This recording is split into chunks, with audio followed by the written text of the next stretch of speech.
Hello students, आप सब कैसे हो। आज मैं आपके सामने आपके लिए एक नया टॉपिक लेके आई हूँ। वह टॉपिक हो जाएगा हमारा वाच्य शब्द। तो जल्दी जल्दी मेरी वीडियो से जुड़िए, लाइक कमेंट सब्सक्राइब भी ज़रूर कीजिए। शुरू करते हैं हम आज की वीडियो को। वाच्य होता क्या है, किसे कहते हैं। वाच्य उसे कहते हैं जिसके रूपांतर को जाना जाता हो कि वाक्य में कर्ता के विषय में बोध किया जाता है या कर्म के विषय में या फिर भाव के विषय में क्रिया की जाती है, उसको हम वाच्य कहते हैं। हिंदी के आधार पर वाच्य के 3 भेद होते हैं। पहले नंबर पर कृतवाच्य, जिसमें जिस वाक्य में कर्ता की प्रधानता होती है उसको कृत कहते हैं। दूसरे नंबर पर आता है कर्मवाच्य। कर्मवाच्य में कर्म की प्रधानता का बोध होता है। तीसरे नंबर पर आता है हमारा भाववाच्य। इसमें क्रिया अथवा भाव दोनों की प्रधानता होती है। अब देखते हैं कृतवाच्य को उदाहरण सहित। कृतवाच्य में क्या होता है, अकर्मक और सकर्मक दोनों क्रियाओं को प्रयोग किया जाता है। जैसे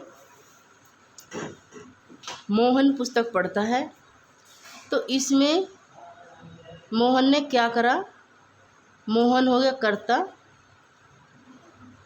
सकर्मक पढ़ता है, पुस्तक पढ़ता है, तो इसमें सकर्मक क्रिया का प्रयोग किया गया है, सकर्मक अकर्मक दोनों का। दूसरा उदाहरण है शीला हंसती है।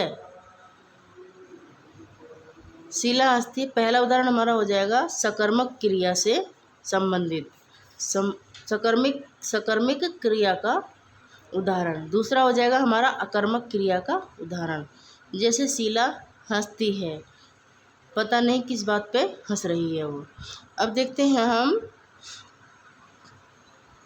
दूसरा वाच्य कर्मवाच्य। कर्मवाच्य में केवल सकर्मक क्रिया का प्रयोग किया जाता है। उदाहरण में देखते हैं। पहला उदाहरण हमारा राम द्वारा खाना खाया गया। जिस सेंटेंस में राम द्वारा खाना खाया गया, हमें ट्रिक से पहचानना होगा कि यह किसके द्वारा खाना खाया गया है।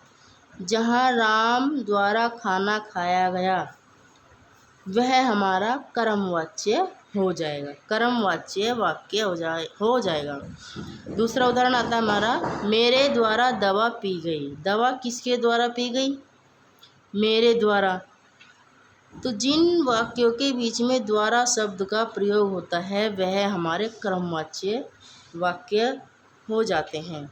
अब देखते हैं हम भाववाच्य में क्या होता है। भाववाच्य में केवल अकर्मक क्रिया होती है। अकर्मक क्रिया होती है, क्रिया तो होती है लेकिन वो सकर्मक नहीं होती, वो अकर्मक ही रह जाती है। जैसे उदाहरण होता है हमारा राम से बैठा नहीं जाता। जिस सेंटेंस में क्रिया के साथ नहीं का प्रयोग होता है वह हमारा ट्रिक वाइज हो जाएगा, ट्रिक वाइज हो जाएगा हमारा भाववाच्य वाक्य। यहाँ तक आपको समझ में आया होगा। ये 2 शब्दों की पहचान इसमें रखनी है और इस एक शब्द की पहचान हमें इसमें रखनी है, ठीक है। अब देखते हैं हम दूसरा क्वेश्चन भाववाच्य का। मुझसे चला नहीं जाता। नहीं जाता क्रिया तो करी है, चलने की कोशिश कर रहा है, लेकिन जब चला ही नहीं जाता तो यह हमारा भाववाच्य वाक्य के अंतर्गत आता है, ठीक। तीसरा उदाहरण देखते हैं तुमसे सोया नहीं जाता। इसी प्रकार हर सेंटेंस में इन दोनों क्रिया के साथ नहीं का प्रयोग होता है वहाँ पर हमारा भाववाच्य सेंटेंस हो जाता है। उसी प्रकार चौथा उदाहरण देखेंगे, मुझसे खाया नहीं जाता। खाना सामने रखा है लेकिन भूख नहीं लग रही, या फिर दांत दर्द कर रहा है, या फिर मुझे बुखार हो रहा है, लेकिन मेरे से खाया नहीं जाता। 100 बातों की एक बात है, मुझसे खाया नहीं जाता। इसमें भी भाववाच्य वाक्य का प्रयोग हुआ है।